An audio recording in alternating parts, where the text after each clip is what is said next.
Before we continue with the rest of the video, we could use your help. Click the like button to help spread word about watchJojo animals, and also be sure to subscribe and click the notification bell so you don't miss our future videos. This stray wouldn't stop following two travellers, then they awoke to a face at their window. Since they'd arrived in the country, the couple couldn't help but notice that it was full of stray dogs. They were animal lovers themselves, so naturally they started feeding the animals, and soon they had their very own pack. But the couple found themselves falling in love with one stray in particular. Those two travellers were freelance writer Gina Martin and her boyfriend, who were visiting Awoke, Greece in 2017. During their stay, they made lots of new friends. Some of these were furrier than others. That's because a fair few of them were dogs.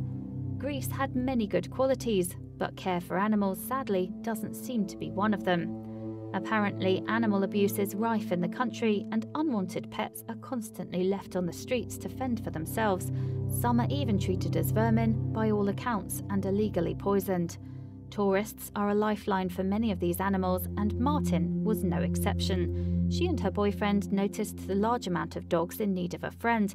Not only that, but the animals were also in need of a good meal too. The couple couldn't bring themselves to leave the poor dogs to starve though, so whenever she could, Martin and her partner fed them. We travelled back to our base every 2 weeks, Martin subsequently explained on her blog. From London to anywhere, every time we made the trip, new dogs would appear. The strays were so thankful for the food and affection, in fact, that they followed their new friends on their travels. Eventually, there were a pack of 4 dogs that followed my boyfriend and I's every step, Martin continued. Hungry, loving dogs, they were family dogs, just without a family. And one of the strays caught Martin's affections more than any other. It was a young puppy begging for scraps. Martin explained that he crept under their table while they were having dinner. I made a noise like a child and picked him up straight away, she recalled. He cuddled into me with his snout and licked me incessantly, Martin added. I loved him straight away.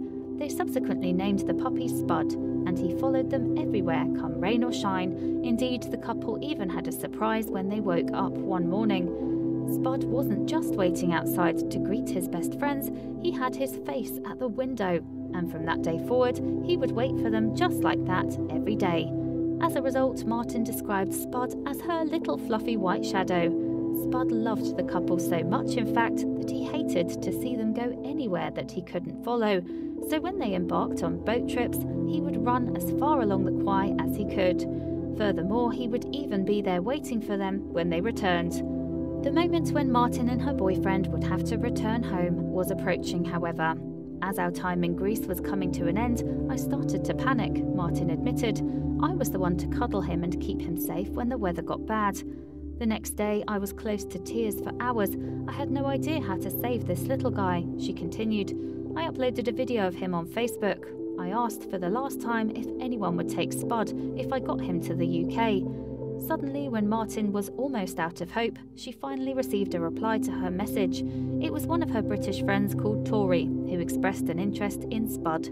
Tori spent a lot of time at home and offered to take Spud as his foster mum. Naturally, Martin jumped at the offer, but she still had to get Spud out of Greece. So I did something totally spur of the moment, she explained. A few friends had said I should set up a giving page, so I did. Martin stated that although she had never asked the public for money before, she felt guilty crowdfunding. No doubt all that melted away when she looked at Spud's little face though.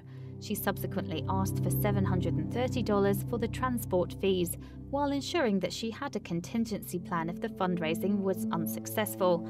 If the target wasn't met, Martin said that she'd place Spud in a Greek animal shelter and donate any funding raised to them. But that scenario never came to pass. Indeed, more than $250 was donated in a single day, and before long she'd reached her goal. Martin and her boyfriend then went to find Spud, but he was nowhere in sight, and panic set in. After a long and frantic search, though, they found the adorable little puppy playing on the beach by himself. Now it was time to prepare for his journey. Spud had his medical checks and then had to spend a week alone while Martin made travel arrangements. Thankfully, the pupper was there waiting for her when she returned, and shortly afterwards he set off on the long trip to his new life in the UK. After a lengthy adventure spanning 4 different countries, Spud was introduced to his new foster mum, Tori, and it didn't take long for her to fall for Spud's charms, just like Martin had. Tori is now Spud's forever mum, in fact, and showers him with love and affection. The moral of the story here is don't be afraid to ask for help, Martin concluded on her blog. If you're genuinely trying to do something meaningful, people are happy to contribute. If you can save a furry baby from dying on the street, why wouldn't you? Please do not forget to share this video with your friends below.